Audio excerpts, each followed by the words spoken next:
Hello friends, நம்ம இன்றைக்கி என்ன ரெசிபி பார்க்க போகிறோன்னா பன்னீர் சில்லி, ரெஸ்டாரண்ட் ஸ்டைல் பன்னீர் சில்லி. இது ஸ்டார்டராகவும் நம்ம சாப்பிட்லாம், தோசைக்கு, அதுக்கப்புறம் நான் சப்பாத்தி ஃபுல்கா கூட வச்சு சாப்பிட்லாம். அவ்வளோ ப்ரோட்டீன் ரிச் ஃபுட் இது. பசங்களுக்கு, வளர பசங்களுக்கு நம்ம அடிக்கடிக்கு வாரத்தில் இந்த மாதிரி 2 நாள் செஞ்சு கொடுத்தா ரொம்ப நல்லது. வாங்க இந்த ரெசிபிக்குள்ளே போகலாம்.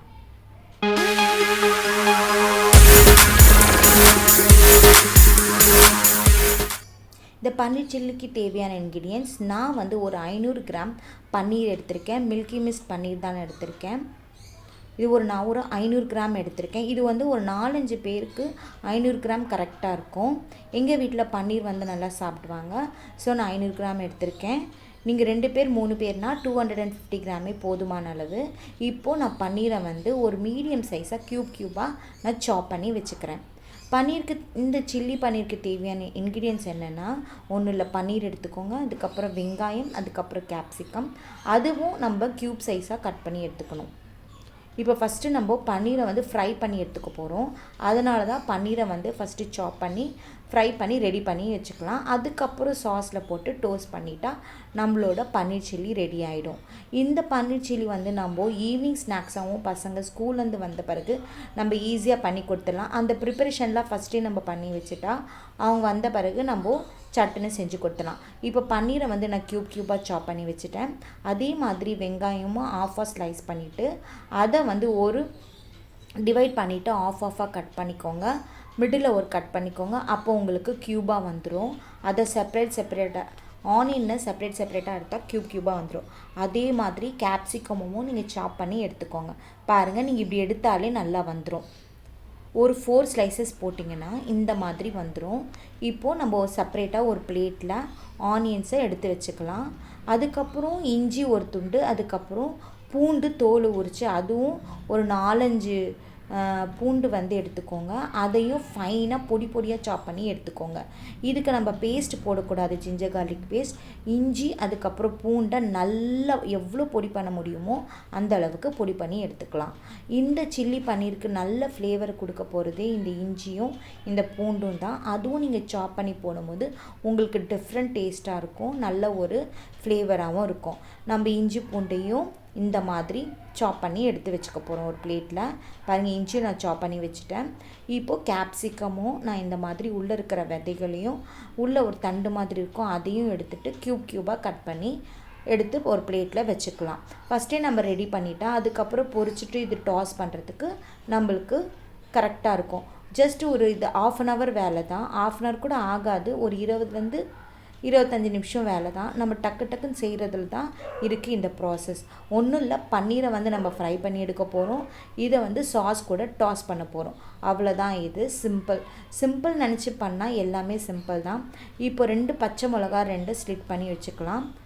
நீங்கள் பசங்களுக்கு பண்ணி தரதுனால பச்சை மிளகா வேணான்னா நீங்கள் அதை வந்து ஸ்கிப் பண்ணிடலாம். பாருங்கள், வெங்காயம், அதுக்கப்புறம் கேப்சிகம், பன்னீர், அதுக்கப்புறம் இஞ்சி பூண்டு நல்லா பொடியாக நறுக்கி வச்சுருக்கேன். 2 பச்சை மிளகா நடுவில் கோடு போட்டு ஸ்லிட் பண்ணி வச்சுருக்கேன். இப்போ ஒரு பிளேட்டில் இப்போது நம்ம நெக்ஸ்ட் ஸ்டெப்பு போயிடலாம். பன்னீரை வந்து ஃப்ரை பண்ணிடலாம். ஒரு அகலமான ஒரு பவுல் எடுத்துக்கோங்க. அதில் நம்ம கட் பண்ணி வச்சுருந்தா க்யூபாக கட் பண்ணி வச்சுருந்த பன்னீரை சேர்த்துக்கலாம். எல்லாமே போட்டாச்சு. இப்போ இது கூட நான் என்ன பண்ணுறேன்னா 2 டேபிள் ஸ்பூன் கார்ன்ஃப்ளவர் போடுறேன். நம்ம ஃப்ரை பண்ணுறதுக்கு கார்ன்ஃப்ளவர், பெப்பர், சால்ட், அவ்வளோதான். இதை வந்து நல்லா டாஸ் பண்ணிக்கோங்க. கொஞ்சம் உப்பு போட்டுக்கோங்க. இப்போ கார்ன்ஃப்ளவரும் உப்பும் போட்டாச்சு. இப்போ 1/4 ஸ்பூன் பெப்பர் போட்டுக்கோங்க. இப்போ இது நல்லா டாஸ் பண்ணிக்கோங்க.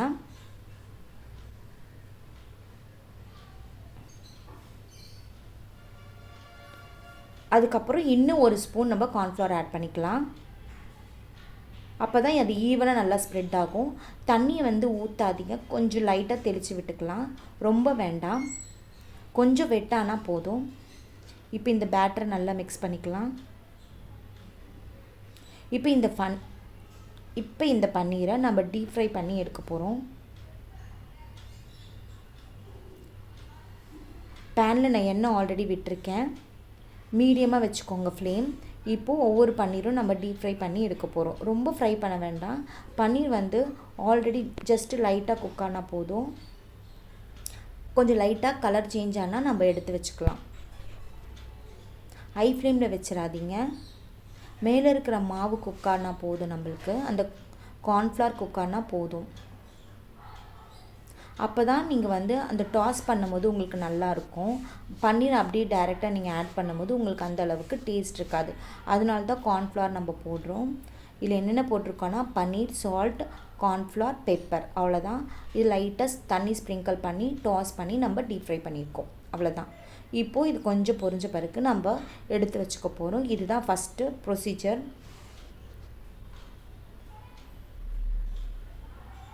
அந்த பன்னீர் வந்து கார்ன்ஃப்ளவர் வந்து ஒட்டும், பரவாயில்ல. அது ஆறின பிறகு நம்ம எடுத்து விட்டுக்கலாம். லைட்டாக ஃப்ரை ஆனால் போதும். ஹை ஃப்ளேமில் வச்சிடாதீங்க, மீடியம்லேயே இருக்கட்டும்.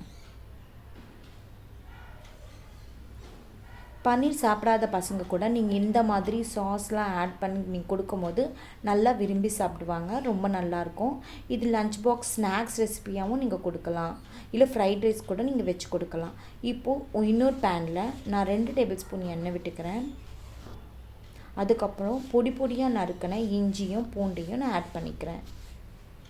இப்போ இது நல்லா பொரியணும். நல்லா சாட்டே பண்ணிக்கோங்க.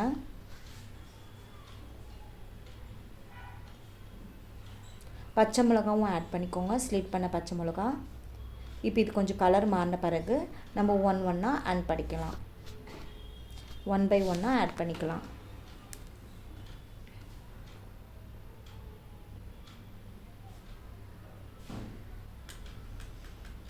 நீங்கள் குக் பண்ணும் போதே நல்ல ஒரு ஸ்மெல் வரும். பாருங்கள், நல்லா வதங்கிடுச்சு பூண்டும் இஞ்சியும். இப்போது நம்ம கட் பண்ணி வச்சுருந்தோம் வெங்காயம், அதுக்கப்புறம் கேப்சிகம், இதுவும் நல்லா டோஸ்ட் பண்ணிக்கலாம்.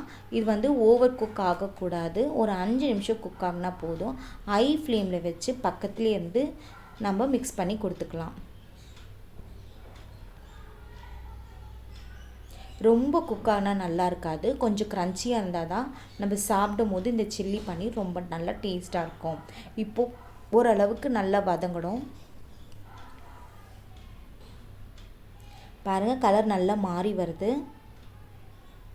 நிஜமாலேயே இந்த பன்னீர் சில்லி ரொம்ப டேஸ்ட்டாக இருக்கும். ரெஸ்டாரண்ட் ஸ்டைல் மாதிரி இருக்கும். சிம்பிள் ஃபியூ ஸ்டெப்ஸ் தான், நம்ம அதை ஃபாலோ பண்ணாலே நம்ம வந்து வாரத்தில் பசங்களுக்கு ஒரு 2 வாட்டி நம்ம பண்ணி கொடுக்கலாம். இப்போது 1 ஸ்பூன் நான் வந்து டார்க் சோயா சாஸ் ஆட் பண்ணிக்கிறேன். 1 ஸ்பூன்லேருந்து 1.5 ஸ்பூன் கரெக்டாக இருக்கும். அதுக்கப்புறம் 1.5 spoon red chilli sauce add பண்ணிக்கிறேன். அதுக்கப்புறம் 1 ஸ்பூன் சில்லி சாஸ் ஆட் பண்ணிக்கிறேன். இதுக்கு மெயினே சில்லி சாஸ் தான், அதனால் நம்ம இதை ஆட் பண்ணிக்கலாம். உங்களுக்கு இன்னும் காரம் தேவைப்பட்டுச்சுன்னா ரெட் சில்லி பவுடர் லைட்டாக போட்டுக்கலாம், பெரியவங்க சாப்பிட்றதா இருந்தால். இது சின்ன பசங்களாக இருக்கிறதுனால நான் வெறும் சாஸ் மட்டும் ஆட் பண்ணுறேன்.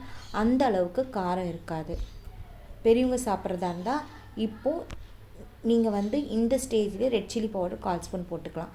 இப்போ நான் 2 ஸ்பூன் டொமேட்டோ கெச்சப்பும் ஆட் பண்ணியிருக்கேன். என்னென்ன சாஸ் ஆட் பண்ணியிருக்கேன்னா soya sauce, red chilli sauce, green chilli sauce, அதுக்கப்புறம் கெச்சப். பாருங்கள், இப்போயே உங்களுக்கு நல்ல க்ளாஸியான டெக்ஸ்சர் வந்துருச்சு. சூப்பராக இருக்குது. இப்போ இந்த வெங்காயம், இந்த கேப்சிகம் இந்த ஸ்டேஜில் சாப்பிட்டா கூட செம்ம டேஸ்ட்டாக இருக்கும். இப்போ நான் ஃப்ரை பண்ண அந்த கார்ன்ஃப்ளவர் மிக்ஸ் இருந்துச்சு இல்லைங்களா, அதுலேயே நான் கொஞ்சம் தண்ணி போட்டு 1 ஸ்பூன் கார்ன்ஃப்ளவர் போட்டு கரைச்சி விட்டுருக்கேன். அதை நம்ம வேஸ்ட் பண்ண வேணாம், அதையும் நம்ம இதில் விட்டுக்கலாம். இப்போது 1 ஸ்பூன் கார்ன்ஃப்ளவர் தண்ணியில் போட்டு விட்டாச்சு. ஆல்மோஸ்ட் ரெடி ஆயிடுச்சு. இப்போ பொரிச்ச பன்னீரை நம்ம ஆட் பண்ணிக்கலாம். இப்போ ஃபைனலாக நம்ம டோஸ்ட் பண்ணிக்க போகிறோம். அதுக்கப்புறம் ஸ்பெஷல் இன்க்ரீடியன்ட்ஸ் நம்ம இப்போ தான் ஆட் பண்ண போகிறோம். அது என்னென்னா சர்க்கரை போட்டால் தான் உங்களுக்கு டேஸ்ட் வந்து நல்லா தூக்கி தரும். நல்ல ஒரு டேஸ்ட்டாகவும் இருக்கும், நல்ல ஃப்ளேவராகவும் இருக்கும். இப்போது நம்ம வந்து சாஸஸ்லேயே சால்ட் இருக்கும். இப்போ இந்த ஸ்டேஜில் செக் பண்ணி பாருங்கள். சால்ட் கம்மியாக இருந்துச்சுன்னா ஒரு 1/4 ஸ்பூன் உப்பு போட்டுக்கோங்க, அப்படி இல்லைன்னா கரெக்டாக இருக்கும். இப்போ ஃபைனலாக 1 ஸ்பூன் நான் சர்க்கரை ஆட் பண்ணுறேன். இதுதான் உங்களுக்கு நல்ல டேஸ்ட்டை வந்து கொடுக்கும். இப்போது சர்க்கரையை போட்டு நல்லா டாஸ் பண்ணிக்கலாம். டாஸ் பண்ணிட்ட பிறகு உங்களுக்கு ஸ்ப்ரிங் ஆனியன் இருந்துச்சுன்னா அதை நல்லா ஃபைனாக சாப் பண்ணி போடலாம். அப்படி இல்லைன்னா கொத்தமல்லியை நம்ம நல்லா ஃபைனாக நறுக்கிட்டு நம்ம கார்னிஷ் பண்ணி எடுத்துக்கலாம். நம்மளுடைய சில்லி பன்னீர் ஸ்டார்டர் ரெடி ஆயிடுச்சு. இது ஃப்ரைட் ரைஸ், ஒயிட் ரைஸ் இல்லை ஸ்டார்டராகவும் நம்ம செஞ்சு கொடுக்கலாம். பசங்க கண்டிப்பாக விரும்பி சாப்பிடுவாங்க. இப்போ இது பிளேட்டிங்க்கு ரெடி ஆயிடுச்சு. வாங்க இது நம்ம பிளேட்டிங் பண்ணிடலாம். பாருங்கள், பார்க்குறதுக்கே நல்ல க்ளாஸியாக சூப்பராக நல்ல டெக்ஸ்சராக வந்திருக்கு. நீங்களும் இந்த மெத்தடில் ட்ரை பண்ணி பாருங்கள். வேணால் நான் இதோடைய இன்க்ரீடியன்ட்ஸ் வந்து நான் டிஸ்கிரிப்ஷனில் கொடுக்குறேன், செக் பண்ணி பார்த்துக்கோங்க. எங்கள் சேனல் நீங்கள் இப்போ தான் ஃபஸ்ட்டு பார்க்குறீங்கன்னா ஜெய் பேஷனை சப்ஸ்கிரைப் பண்ணுங்கள், லைக் பண்ணுங்கள், ஷேர் பண்ணுங்கள் அண்ட் பெல் பட்டனை ப்ரெஸ் பண்ணுங்கள். Thank you friends. எங்கள் சேனலுக்கு சப்போர்ட் பண்ணுங்கள். தேங்க்யூ.